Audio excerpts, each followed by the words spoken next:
Welcome to this short video, Communicating with Advisees, Understanding Your Power as an Advisor. As we enter week 7 of the semester, the time is now, and there are going to be many opportunities and reasons to communicate with your advisees.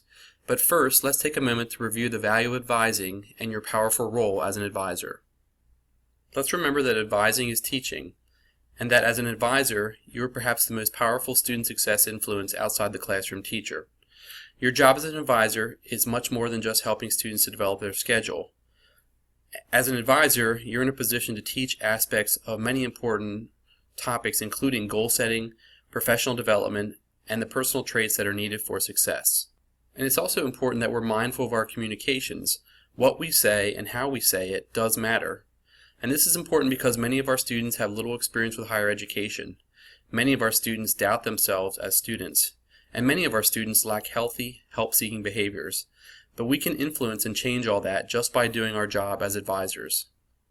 It's important for us as advisors to remember that communication is power. Through our written and interpersonal communications with students, we as advisors can offer support to struggling students, we can validate students, we can provide motivation, and we can model professionalism.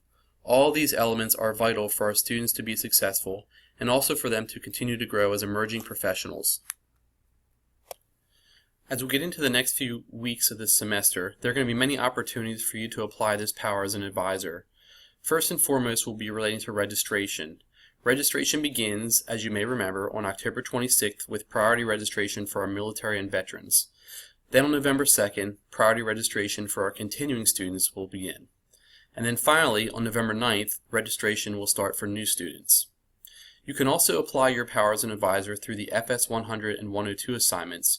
You will find that many of your advisees might be reaching out to you to make appointments to develop their academic plans as part of their FS assignment. And then finally, this is also a wonderful time for you to do some general outreach to your advisees. With the registration period upon us, there's no better time to reach out and make sure that your advisees are getting on track. One separate note, if you're a faculty advisor, you should also watch your email for communication support from your curriculum counselor liaison. In all of our work with students, it's important that we remember that advising is important and influential and that our communication matters. What we say to students and how we say it can impact so many areas of their success at HAC. So it's important that we commit to being positive role models who encourage persistence and success through our many opportunities for advisor communication. And it's important that you remember that for each student you work with, you can be a difference maker. In the end, what matters is that you're an advisor and you're making a difference.